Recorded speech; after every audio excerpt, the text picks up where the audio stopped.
Good evening, everyone. For those of you I haven't met, I'm Jerry Halpin from the Cotuit Historical Society, and I want to welcome you here for this month's Cotuit Chronicles lectures.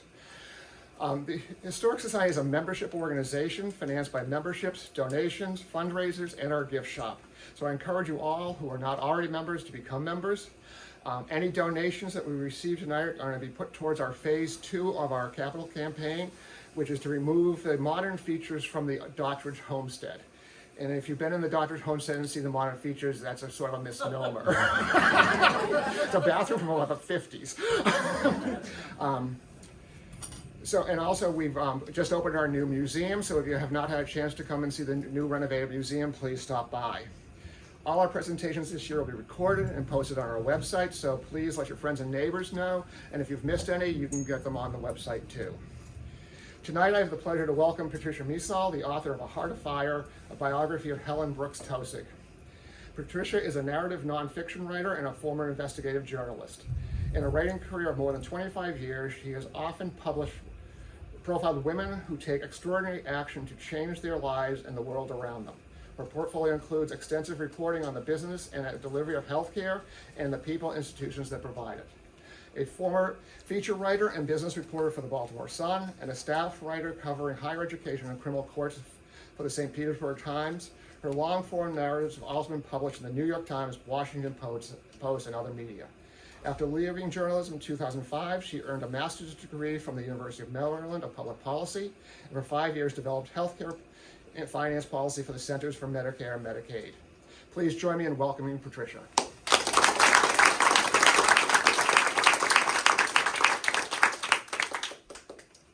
Thank you so much. It is a pure delight to be back in Cotuit, the summer home of pioneering children's doctor and renowned patient advocate, Helen Brooke Taussig. I thank my host tonight, the Cotuit Historical Society. Not only did key parts of Helen's story unfold here, but Cotuit helped me tell it. If a place could be an elixir, Cotuit was Helen's. She was a different person here, her friends who visited told me. She could breathe. Slide, Jerry.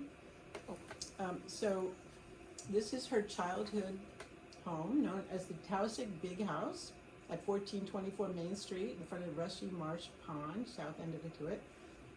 Said to have 14 bedrooms, some for maids, family game room, ping pong table, and of course, a big porch.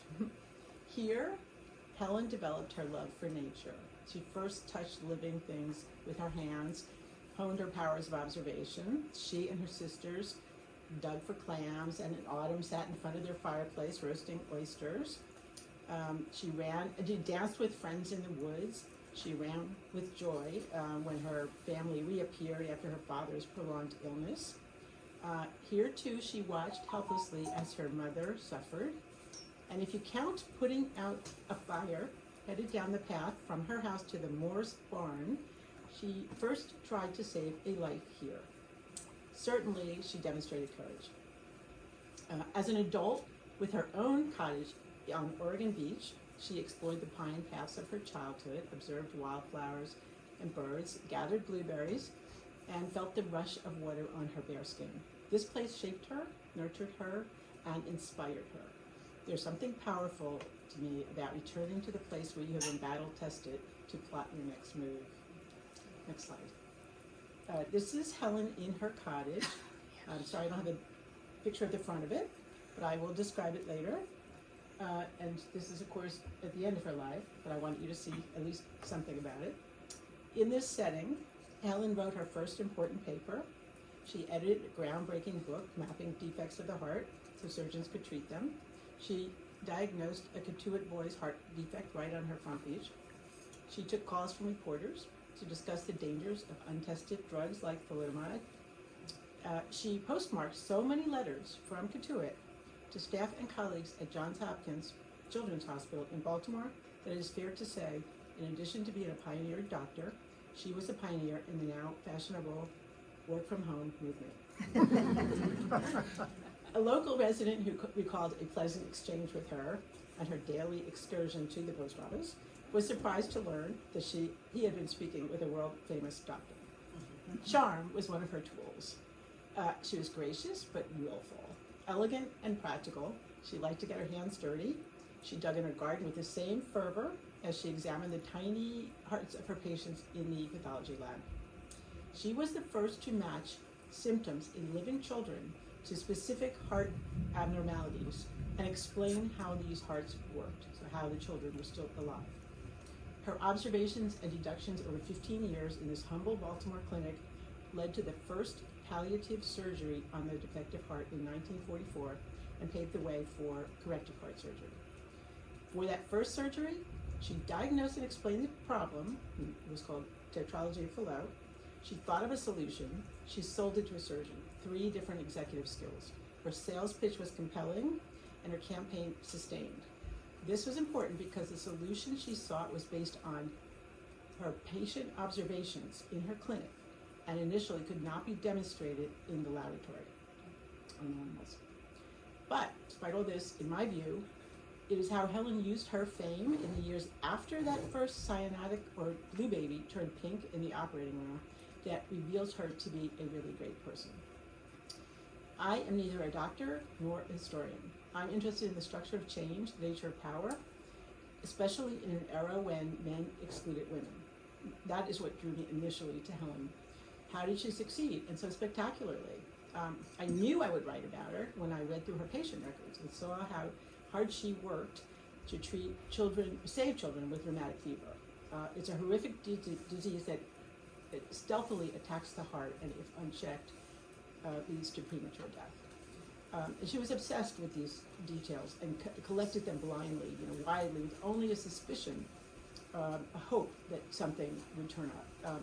For example, 22 times in 7 months, she visited a child at home, collecting information to devise a method to prevent re-inflammation of the heart. And one of her options was bed rest, and this was the kid's enemy. But one little boy,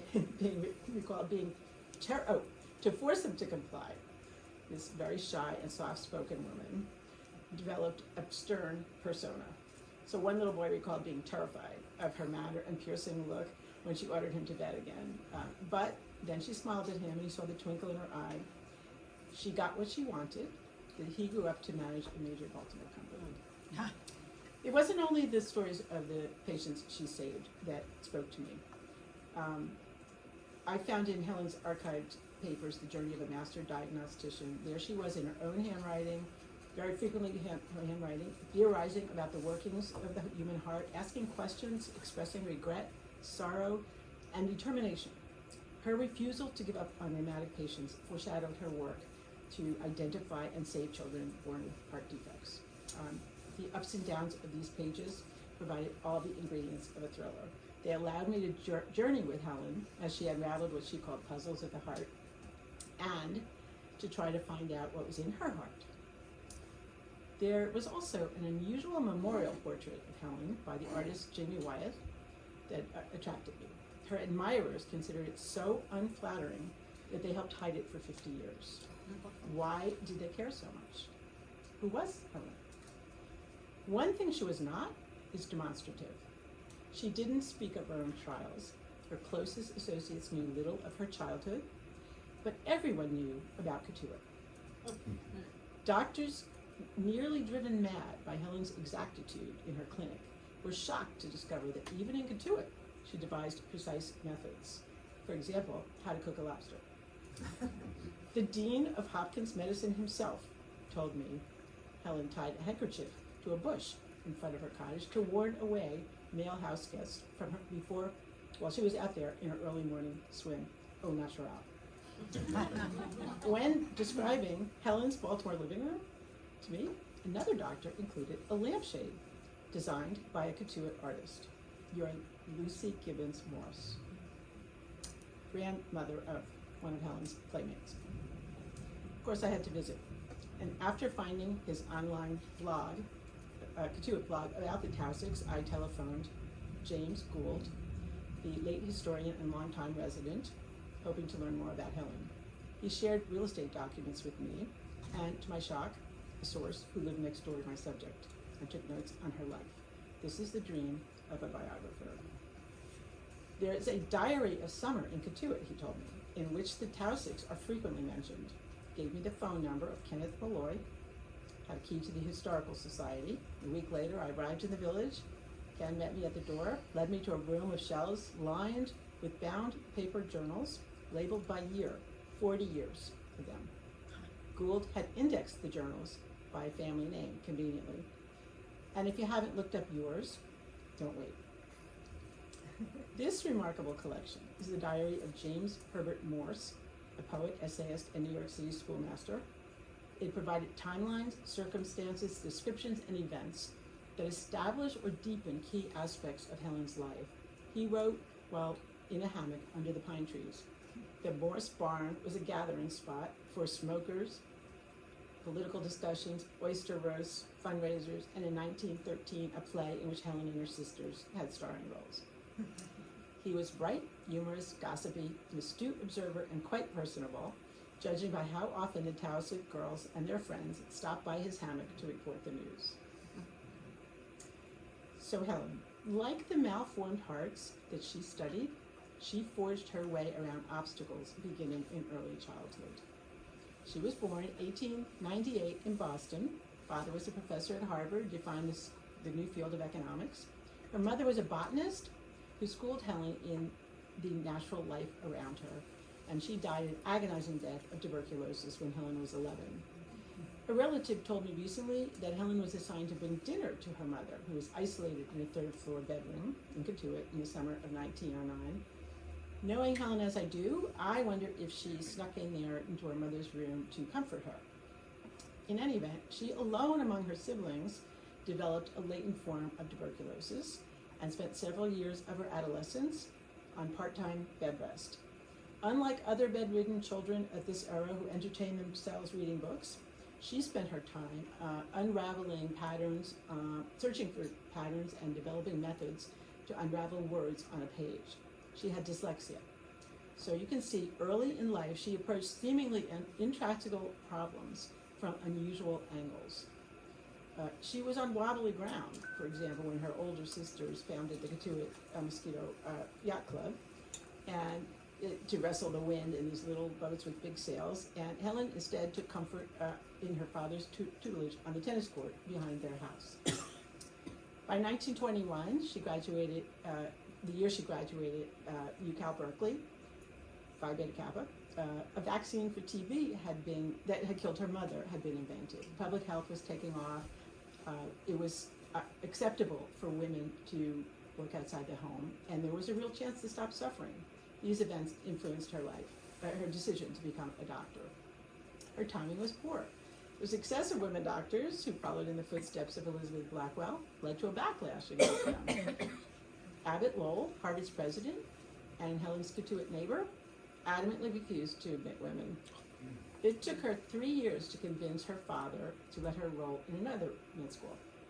At Johns Hopkins in Baltimore, the model for the science-based medical schools that we know today, and one of the few that admitted women from its start in 1893, she dissected beef hearts in her boarding house bathtub because the lab was closed at night. In her last year, 1927, she lost the one residency in internal medicine that was set aside for a woman, and with it, her chance to treat adult hearts. This was a story she often told. She was against quotas.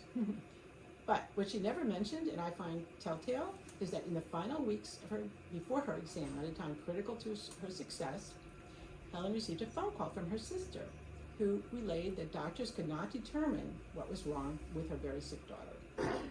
Hearing panic in Mary's voice, Helen set aside her books, her ambition, and rushed off to Boston to care for her niece. This pattern repeats itself throughout her life, putting aside personal ambition and her concerns to tend to a single patient. Next slide. This is Helen in her last year of medical school. To me, this photo reveals her promise. I see the intensity in her eyes.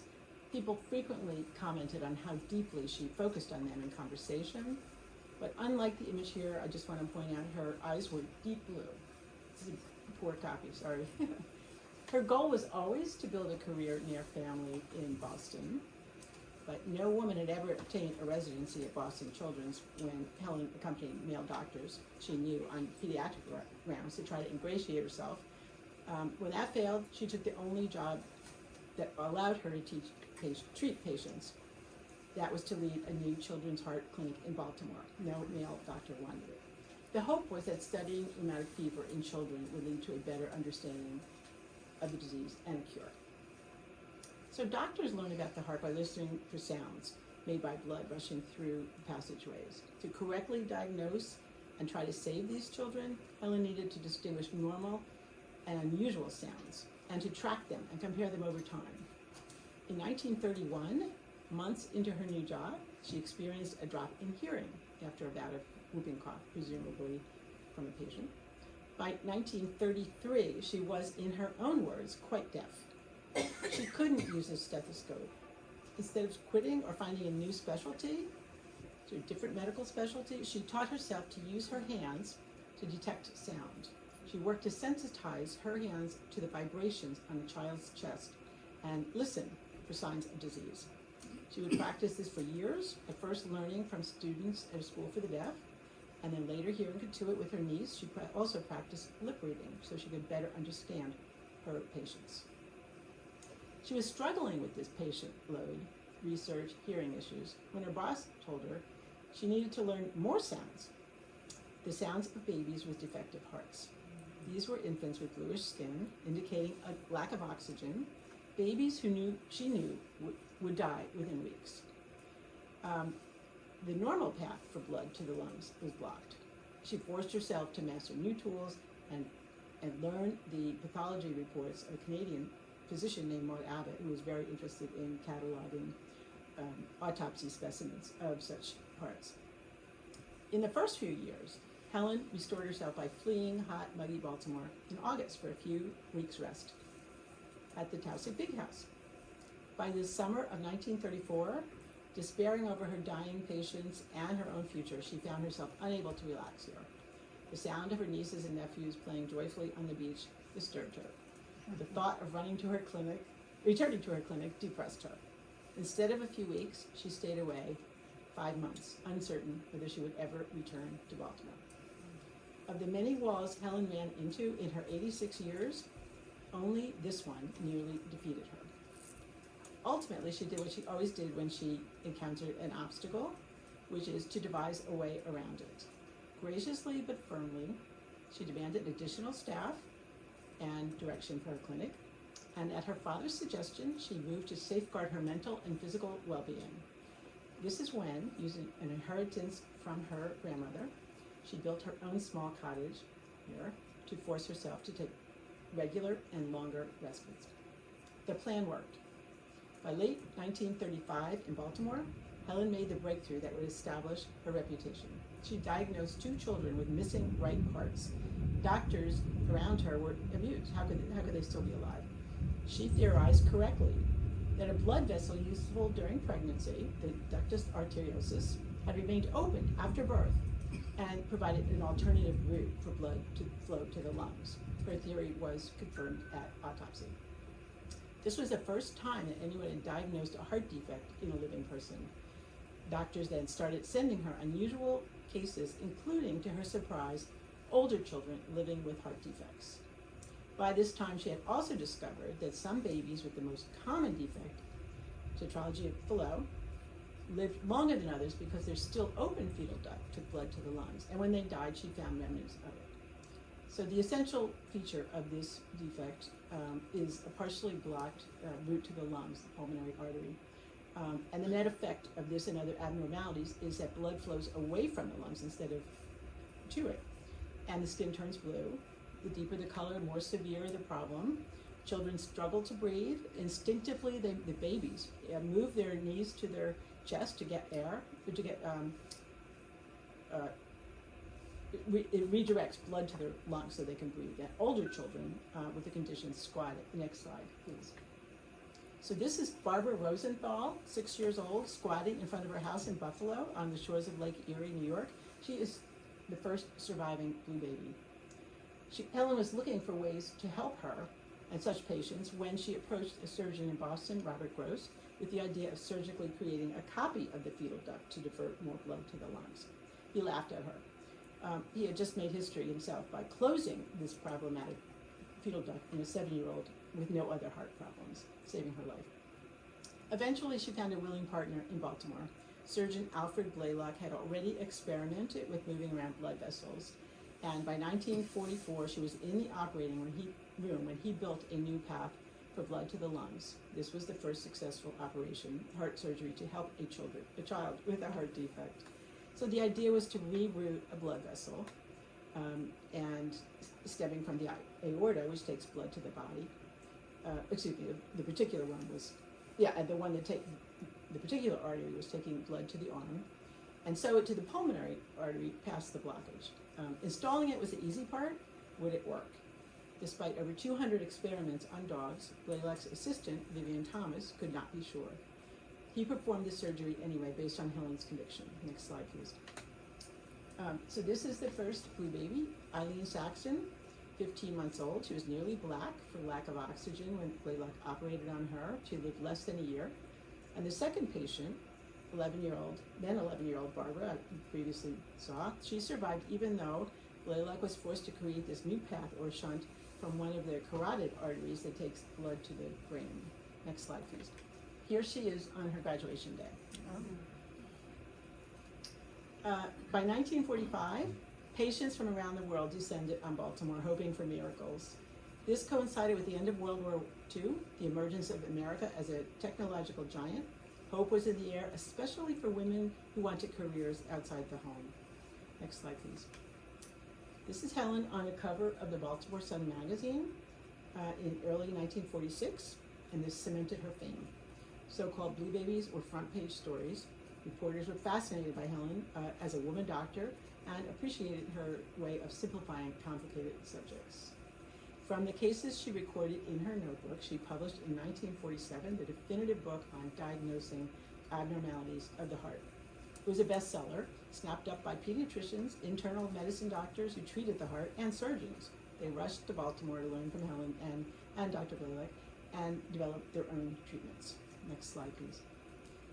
This is just a copy of the pages in her book, Congenital Malformations of the Heart.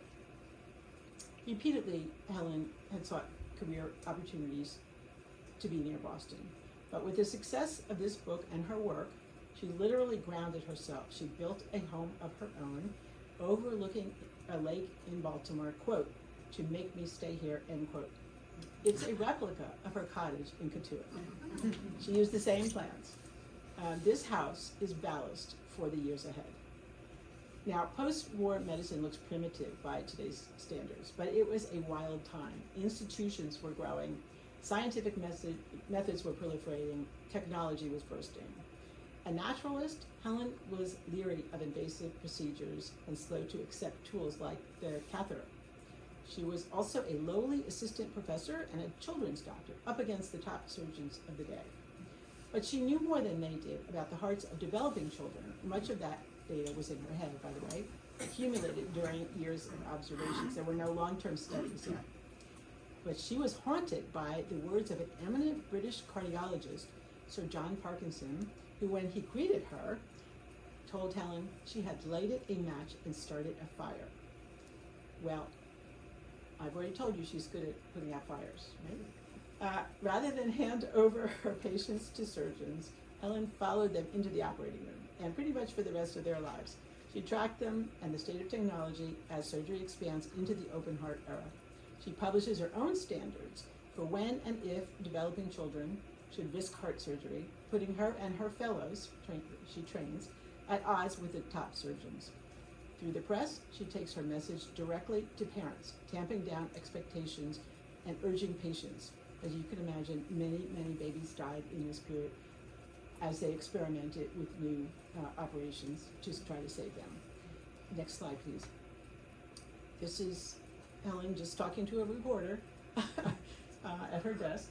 And so bottom line is that the same person who helps start heart surgery becomes its fiercest critic. In the process, She develops one of the earliest models for collaborative patient care by specialists and surgeons. A tough nut is how famed heart surgeon Denton Cooley described Helen. Surgeons accused her of being too close to her patients and even of being motherly. She certainly thought of them constantly. In a rigorous way, though. One of my favorite stories comes from a Delaware pediatrician who managed Helen's clinic one summer in the 1950s while she was in Cotuit. Henry Kane told me that he picked up the phone one morning to hear Helen ask him to locate a patient she had diagnosed 8 years earlier with pulmonary stenosis. She had not seen the boy in 5 years, but while digging in her garden, she began to think over his case and decided that, based on what she now knew, and realized that the teen obviously had aortic stenosis, something hard to detect in early childhood and virtually unknown in children at the time she examined him. The patient returned for an exam. Helen was right. The boy's condition had worsened, however. He now suffered aortic regurgitation. I don't know what happened to him, but Helen diagnosed him in time for what was then a new open heart operation to fix the aortic valve. So allow me to stop here for a moment to pay tribute to the boy that Helen diagnosed on her beach that I mentioned earlier. His name was Palmer Joe Bessie, goes by Joe, in 1944, the same year as the first tetralogy surgery, and he would have died in his teens without treatment. His family had a summer home here, and in the late 40s, his mother took him to Helen, and she examined him right on the beach and discovered that he had not only a blockage in his lungs, like the tetralogy patients, but also his heart was on the right side rather than the left. She sent him to Boston to Dr. Gross, who in 1950 performed a newer version of Blaylock's shunt. Later, another famous surgeon, John Kirkland at the Mayo Clinic, fully repaired this boy's defect using open heart surgery. At one point, Joe got a pacemaker. He was a runner. He was, according to a friend's account, he devoted his life to others. He was a surgeon. He was part of a team of burn specialists that helped treat victims of the 9/11 attack.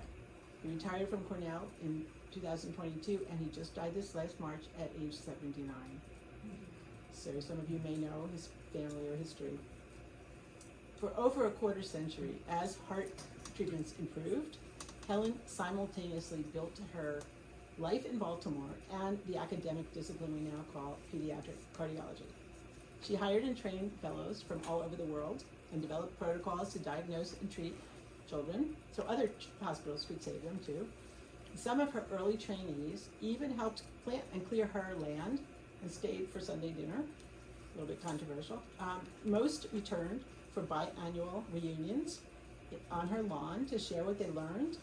This was an unlikely place for some of the earliest continuing education in specialized medicine, but consistent with Helen's love for the outdoors and her desire to share the beauty that she cultivates. Like her Cotuit cottage, her Baltimore house was often filled with visitors, and children loved to play and hide and seek in her garden. So I have 3 slides here, Helen in her garden. I show them to you now because the idea is she's built for the long term in her garden and also in medicine, and they are sort of a symbolic theme in my book. So the next 3 slides, I guess. So this is Helen in the original land that she bought in Baltimore. There's nothing there. This is what her fellows helped her clear and plant, and it was quite a job, I hear, from the next slide. So this is her garden in the 70s. It was filled with all kinds of exotic plants people would bring from different countries as gifts. Next slide. And this is her garden today, and you can see a little bit of the front of looks like the front of the Cotuit Library, the front of her house there. And she had, her rose bushes are still there, and the current owners have developed many more roses, basically a garden of roses. These are called prima donnas. I thought you might like them. So she used her fame, along with data, methods, and impeccable manners, to advocate for patients in this period. In 1954, for example, in a speech that was covered by the media, she pointedly questioned the value of advances in medicine if most people could not benefit from them. Her lens widened too in her crusade to contain suffering. Her determination to find the cause of her patients' heart defects explains why a 64-year-old children's doctor about to retire played a galvanizing role in the passage of the 1962 federal drug safety laws, still the world model. It had to do with a supposedly safe sleeping pill that some linked to birth defects. So misshapen arms and legs would seem to have little in common with misshapen hearts of Helen's patients. Her thinking was this: if thalidomide caused some birth defects, could drugs also be behind her patients' heart defects? Could suffering be prevented? The German manufacturer of thalidomide, the pill, denied responsibility. The connection could not be shown in laboratory animals giving this pill. None of the pregnancies were abnormal. But once again, Helen provided overwhelming circumstantial evidence of a problem and sells her solution: drug safety testing, this time to the American public and Congress. In 10 cities in Germany and England, she linked a specific birth defect to the date of development of the fetus and the date that the mother took the sleeping tablet. And upon her return, warned U.S. doctors not to distribute sample drugs in their offices. Her campaign for drug safety laws, in talks with doctors, testimony in Congress, articles for the academic and popular press, TV interviews, can only be called a blitzkrieg. When the chief scientist at Abbott Labs asked Helen what to do next because his lab tests on pregnant animals failed to produce abnormal offspring, this is what she told him. Next slide, please. Sorry. Next slide. This is what she told him. So she argued that laboratory science would follow. It's pretty risky, right? But one lesson from this era is that not all animals react to drugs the same way humans do. And this was a scientific and a political feat. One might argue, I sometimes think of it this way, that this is one of her most important accomplishments. Keep in mind that throughout the 1950s, Big Pharma, supported by the AMA, American Medical Association, had stopped multiple attempts by Congress to regulate the sale of heavily promoted drugs with dubious efficacy. So by the way, few friends visited Helen here in 1962. They could not stand to hear any more about thalidomide. It was completely immersed. So why is she doing this, right? No one else has held so many suffering babies in their arms or heard their mothers scream. Helen believed her hearing loss brought her closer to patients. In addition to examining them with her hands, she turned her piercing eyes on lips and faces looking for clues. Listening deepened her understanding of suffering and, of course, her empathy. I believe her patients empowered Helen. They pushed her like the heart pushes blood through the body, and Cotuit provided extra oxygen. So now I'd like to show you some more images that I made of Helen that help flesh her out. First one. This is the portrait of Helen by 1963 by Jamie Wyeth. Some people describe it as witch-like, stern, mean. I think it's a brilliant masterpiece, but I think it also represents a woman who had to be tough at times to stick to her mission. But I also like the explanation by one of her fellows that during the 2 weeks in Cotuit that she modeled for Jamie, she got madder and madder thinking about the time she was wasting that could have been spent doing things for patients. I think that's the best you could. Next slide, please. This is a very famous photograph by the photographer Yusef Karsh, popular in the 50s and 60s. It's the most shown and best loved at her home institution. It shows her warmth. Some of her followers complain because there's a stethoscope in it. Next photo. This is just Helen in her 80s. It was taken at a tea party in Baltimore. She's still pursuing the cause of her patients' defects at this age, dissecting bird hearts in her kitchen, just like she dissected beef hearts in the bathtub at school, medical school. She wants to learn from their anomalies what might be revealed about heart defects. Her last paper, published after her death, was based on her examination of 5,000 birds. Next slide. This is what I call a self-portrait, and it is my favorite. This photo was published in Town and Country, and it was a part of an appeal to donors for the annual Heart Ball. And this particular version was, I found, in a patient's scrapbook. So there's a little stuff all around it. So here's what I think about. She's sitting at the desk in her living room, which overlooks her garden, and this is where she writes to her patients every Sunday morning or to other experts to get more information to help her patients. She's surrounding herself with beauty, these flowers that are the type that are from her garden. She's wearing red jacket and red lipsticks. They're at once authoritative and feminine. At the back right is a lampshade designed by abolitionist and paper cutting artist Lucy Gibbs Morse. It shows children climbing in the pine trees, to me, symbolizing the right, Helen's belief, in the right of every person to fully develop themselves. So I have actually two more slides that might be fun for you to see. Next slide. So this is Lucy's art, and she was one of the founders of the library here, and her granddaughter was Helen's childhood playmate. The next slide, please. And this is the diarist, James Herbert Morse, and he lived, of course, next door to the Taussigs. And I was telling some members of the Taussig family, who I am so appreciative for their time and help in this effort. I was telling them today that I sent away for one of his books of poetry, just leafing through to see if there's any connection to his journals around here. And I found this poem called My Neighbor. So I immediately read it, and I'm reading it. It's this lovely ode, to this beautiful, it was it was like a love poem. And I thought, oh, maybe Helen's mother was over there constantly talking to him. What's happening? Turns out it's the story of him observing birds and the two of them in their love affair, just being there together under the pines. This is a beautiful poem. He was a lovely poet. I thank you for your attention. I'm so thrilled and grateful to so many of you who have helped me in this research and supported me. It's just been an amazing journey, and I just thank you.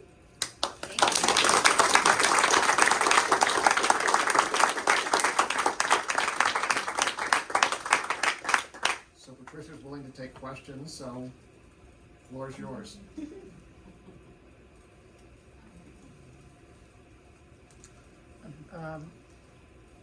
When I understand that Helen, I'll call her Aunt Helen because she was my aunt, Aunt Helen came back from Germany investigating the thalidomide problem there, and she brought back a number of photographs of thalidomide babies, which were apparently pretty shocking. Mm-hmm.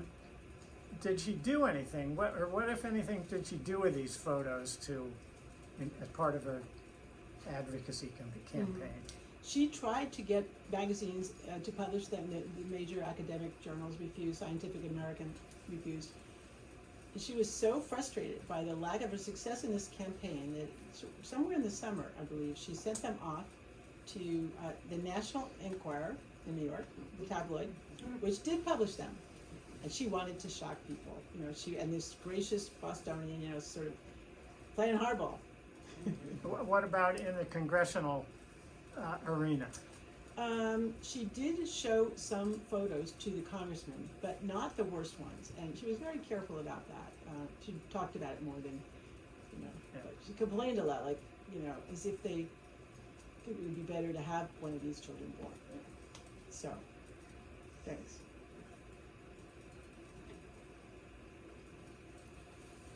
I believe that I read a children's biography that talked about one of her lab colleagues who was African American. Do I have the right? Oh, Vivian Thomas? Yeah. Well, so he was actually the assistant to the surgeon Alfred Blaylock. Okay. And he was instrumental. He did all of the work in the lab. Blaylock had ideas, they discussed them, and he actually performed the operation. So he was critical, and he even invented some procedures and physically made a lot of the tools at the era. But since you bring that up, I would like you to also know that Helen hired the first African American full-time doctor at Hopkins, and this was like in the early 50s before Brown versus Board of Ed, and there were only part-time black doctors on staff, and it was really, she had to go to, her boss supported her, but they had to go to the Board of Trustees. It was just of the era. It was very brave of her, and the woman had gone to I think she was also at Boston General, or Massachusetts General, came from there, but she wanted to study arts. Yeah. So there was a movie made about Vivian Thomas and Dr. Blaylock called Something the Lord Made. Right. Was there ever any discussion about making a movie about Helen's life? I haven't heard of any yet. Maybe there will be. And I do know that some folks were disappointed that she wasn't featured more in that story. You know, it's a very difficult thing because 3 people did contribute greatly to this revolution. Many more people than just these 3. Many other doctors were working at other universities and basically took over the heart surgery and made innovations that are mind-boggling in the aftermath of this. So this was the beginning, and so it's just tough because they all had a good big piece of it. And my focus in my book really was about Helen's story. You know, and in fact, some people are disappointed I didn't include more about Vivian Thomas in there, for example. But he's definitely in there, as of course Dr. Blaylock is, because they had this very difficult relationship. She wanted more credit for her idea. And so they fought about that a little bit. Well, not fought, but they disagreed, and it led to conflict, which they tried to keep quiet. And so I feel like she needed her own story. And Did she ever come back to Cotuit much after she built her house in Baltimore? yes, every summer. And not only that, she brought all her friends with her. And it was a complete, her nieces and nephews were shocked at the international group of folks who would just descend on this place. So yes, it was every summer she was here, and she gave her cottage away. Patients were covered here, like when she wasn't here. You know, she lent it to her doctors who needed to bring their kids somewhere. She was very generous in that way. So she shared her love of Cotuit, as you can tell, but everybody knew about it. No. Oh, somebody suggested I ask a question, but I will just say that 40 summers ago, I had the privilege of living with her and cooking for those guests, and I Wow. spent the summer with her. I lived here already, but anyway, she was very impactful on my life, and I was very lucky. But I was told that I should ask a question about why she slept on the sleeping porch. She did sleep on the sleeping porch, but I think there's a story there, Margaret? Every place she went, she wanted to sleep outside. In part, I sort of trace it back to her mother and tuberculosis, and she eventually was treated at the Trudeau Sanatorium in Saranac, New York. Her family, Helen, visited there, and the cure at that time was fresh air. Fresh air. So throughout her life, she Yeah. slept on a sleeping porch. She even, if she had a screen-in porch, she would climb through a window at her latest apartment in her retirement apartment. Her porch is still there in the Baltimore house, and and there was a fireplace in there. She would work in there. Her dogs would be in there, and she would sleep in there. And she had difficulty hearing, as I mentioned, but she could see the birds, and occasionally her dog would be the spot, if something was going on. He would alert her to someone coming. And one great example we were talking about earlier that I found, she had a boarder in later years, a student at Hopkins who stayed in her upstairs room, and he told me that she slept out there no matter what the temperature, so it could be freezing cold and she'd be out there, and she told him that one morning she woke up and her water glass was like frozen. So she was quite she immersed herself in the natural world, and she wasn't afraid. She was very vigorous, which is shocking given that how many conditions she developed from children. Like she had chicken pox, she had to go to the hospital, spent Christmas 1930, I think, in the children's ward, and she checked herself in. But she did have whooping cough, and other things that I can't really describe because of health records are protected. So it was astonishing. For a long time, she made a point of swimming in the ocean at least once every month of the year. Absolutely. She was a great swimmer, great tennis player, very athletic, long walks with her dog. Yes. I was wondering, I remember meeting her when I was about 6 years old, and her sister, I think it was her sister, Captain, Yes. and her boat was stuck down by Oregon. She asked for some help, and she needed to get it to boat ride. I was with my father, and Helen picked us up, and he was a young doctor, and he was like, oh, it was like God. And so I didn't had a dachshund and all that with her dachshund dog, and she kind of became my idol. And my father used to always refer to the blue baby operation. And can you describe all the rollout of that? Because it was clearly like huge in terms of the medical community as a practice. Like how did it at a time like that go? So how long did it take for it to go wide? And what was the medical impact of that, the creation of that, invention of that operation? Yeah, it's a good question. They actually kept the first operations secret, till they could see if it would work. And I think that the paper they published was in 1945, some 6 months maybe after the.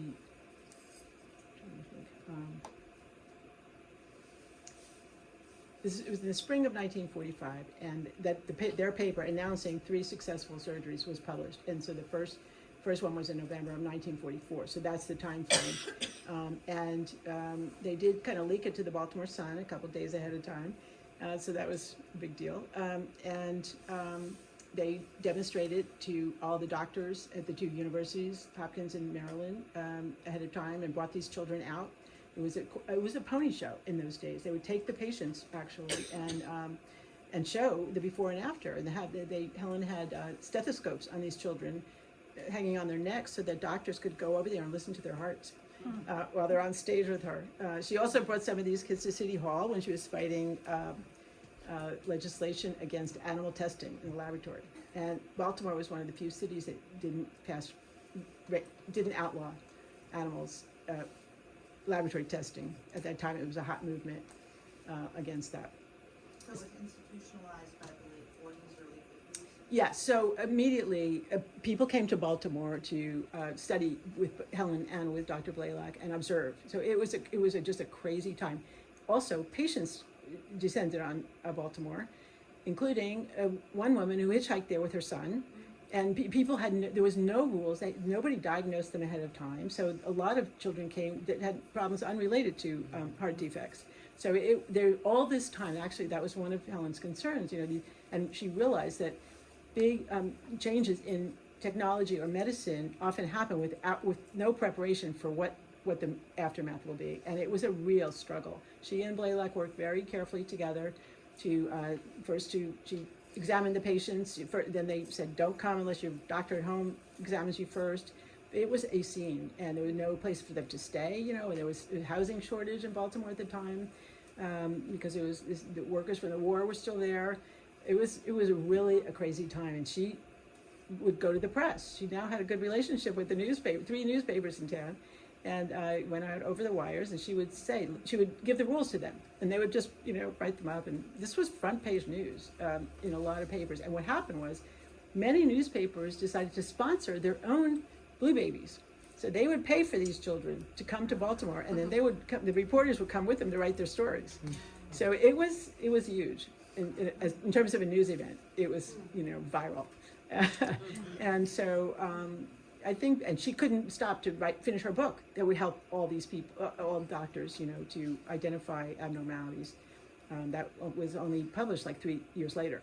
And much of it she wrote here was very difficult for her to pull that off. But it was also really exciting.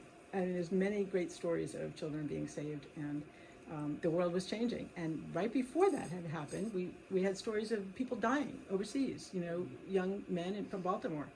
The papers were filled with that kind of death, so it was a different time. Exciting, very exciting time.